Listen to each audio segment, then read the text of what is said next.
Hi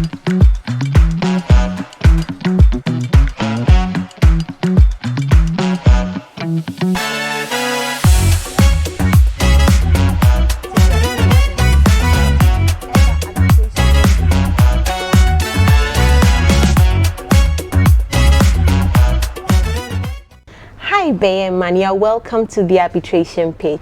Thank you so much for having me. Great. So you are an arbitration practitioner in Ghana, and I've heard that you've done quite a lot. How did you get into the space? Well, I would say that I've always had a keen interest for arbitration. I first encountered it in university as part of the modules I had undertaken. Okay. It came alongside other ADR practices. Okay. And so I'd studied it, but I found that arbitration was something that interested me, especially because of its international dynamic. Okay. I'd always considered that perhaps I wanted to build an international practice. That's right. And so arbitration and its international elements was something I was interested in. I took the training, particularly with the Chartered Institute of Arbitration, and I'd say that I've achieved an accreditation of being a fellow. So it's something I've pursued for quite some time since I was in university, and I think arbitration is a good area to partake in.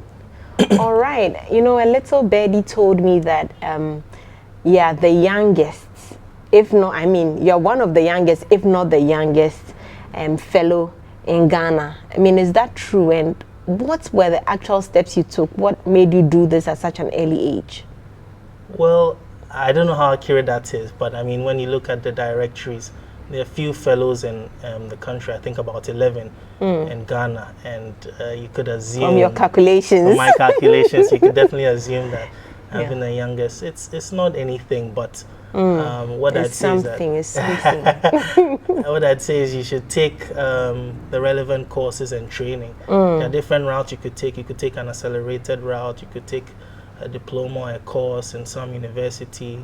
But I took the formal training in terms of the modules that the Chartered Institute of Arbitration provides. But there are different routes that you can take to be accredited, not only by FCIArb, but by other institutions which give recognized accreditation. So I took the training. You do your introduction to international arbitration, your law of evidence and obligations, evidence and award writing, which I think is the final and most challenging one.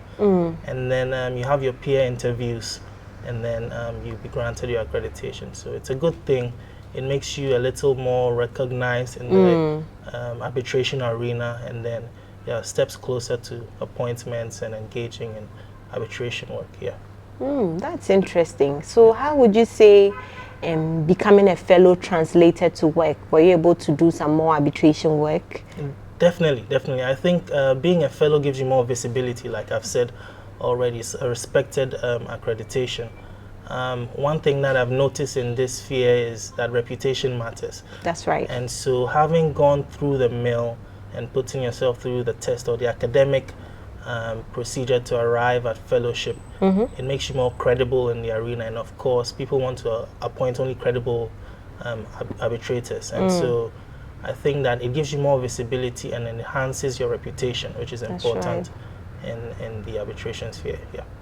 That's right. Beyeeman, you know, I realized that you had done your qualifying certificate in law in more than one country.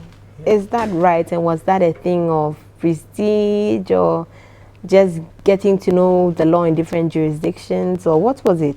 It's a difficult question, but I think what is underlying was a pursuit of excellence. Maybe you could say so.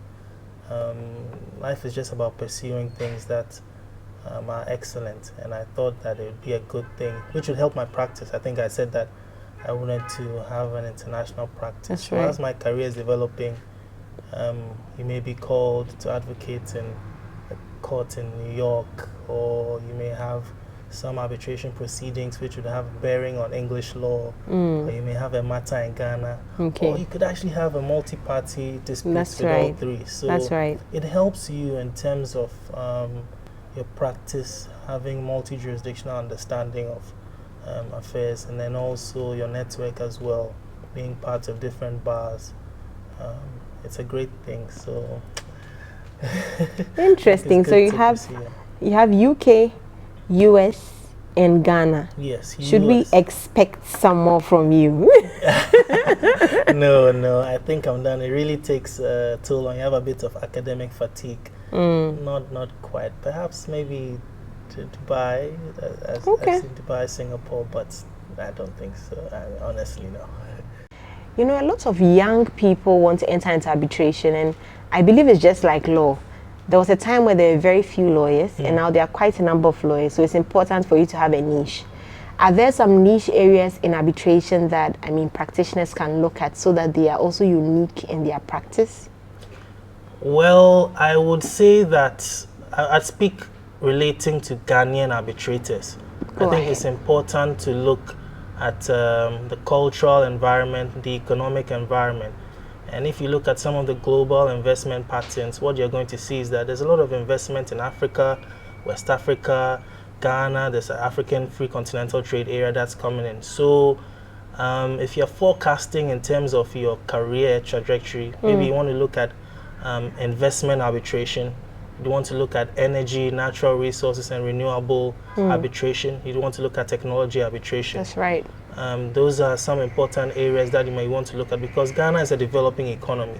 And so as investments come in, foreign direct investment, there'll also be disputes. But that notwithstanding, I would not say to focus solely on one area, especially in the early years of your practice. You don't want to box yourself in. You want to explore, and then you get a firm grip of what areas your skills align with, and then your interest as well. But investment, arbitration, technology, construction, energy, natural resources, renewables, I think are good areas when you survey the economic climate in Ghana. That's right. You know, when you spoke about not boxing yourself in, it reminded me about pupillage. You know, with pupillage, you usually do the different things in Ghana, and then when you are done with your pupillage, you are put in a department, or you find where you want to focus on. So that's a really good point. Now, I know that there are a lot of young arbitration practitioners as well who are looking at how to build that credibility, you know, become visible, be known in the space. How did you do it? Apart from, of course, becoming a fellow, are there any other things you did that made you stand out, made you more marketable? Yes. Well, I think with everything you want to gain a mastery of, you should immerse yourself in it. That's right. So it's important to immerse yourself in the entire arbitration ecosystem. What would I say that means? That means writing articles, being up to date in terms of the latest arbitration news, thought leadership, and associating yourselves with people who are along the journey and also who have been ahead of you, which is very important. So you should have some mentors, you should have people who have had significant experience who can guide you. You can also take on some roles, so you can try and be perhaps an arbitral secretary. You can look at doing internships at some of the tribunals internationally, locally, and it's just generally about pushing yourself through the door, I should say. Right. Arbitration tends to be a bit of a closed environment, but if you associate yourselves and you immerse yourself really in the practice, you should find your way through. Yeah. That's right. And you spoke about mentors. Have there been any mentors that really stood out to you, helped you, held your hand along the way? I think certainly. You can't have made it anywhere without somebody guiding you, really. But I would say I consider Thaddeus Sori as a mentor. I'd consider Bobby Banson as a mentor, and of course my own head of chamber, Samuel Attack, as a mentor.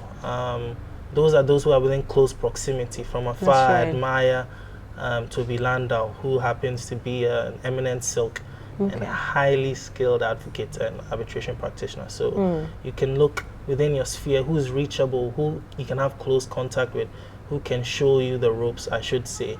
And then perhaps you could have some mentors or people you admire from afar who you can model your practice after. He happens to be, which is Toby Landau, happens to be qualified in several jurisdictions, and he's been involved in some of the high-profile arbitration cases. So it's good to have mentors, and I think Senior Bobby, Senior Thaddeus Sori, and then my head of chamber, Samuel Attack, have really helped me. That's great. That's great. I'm sure that you've already started speaking to other arbitration practitioners who would like to have their foot through the door. So I'd just like you to look into the camera and give upcoming arbitration practitioners 5 things that they should do to stand out, to come out, to make it in the arbitration space. Well, I think the first and most important thing perhaps is a good attitude. And a good attitude encompasses a lot. So you should be hardworking, should have attention to detail, you should be up to date. That is very important in the arbitration sphere. I'd say doing the academic aspect of it as well. Arbitration is not perhaps something you can immediately jump into, but you should have some good training, which gives you the credibility and the background that people see that this person has the qualifications. And then once you have the qualifications, networking is highly important. So you should be around people who have qualified and who have some arbitration experience, who have done some panel work or work as counsel in arbitration, or even arbitral secretaries. The 4th one I would say perhaps is not to give up as well. It's very difficult to get in. Sometimes I feel like, oh, why did I embark on this course? That's right. But don't give up in terms of the arbitration practice, something you want to pursue. It's a long-term goal. There are people who have done it for over 40 years, 50 years before they are chartered. So it's not something you can expect that you immediately enter and then you're an expert at. It doesn't necessarily work that way. And then lastly, I'd say positioning. You should just find yourself in the right place. So perhaps if you're in a disputes firm, or a multidisciplinary firm, I should say, because arbitration cuts across regulatory work, cuts across corporate work, transactional work, and disputes. So position your place in an environment where you know that kind of work would come in and out, and then you can have some hands-on experience. But if you box yourself in too much, you may not have the chance to touch some arbitration work and gain the relevant experience. So position yourself in a place, in a law firm, or with some other advocate or arbitrator where you know that, okay, one day you get your chance, you'll be called upon to do some advocacy work or sit on a panel somewhere. You'd be so surprised. And those are important for building an international arbitration practice. That's it. Yeah.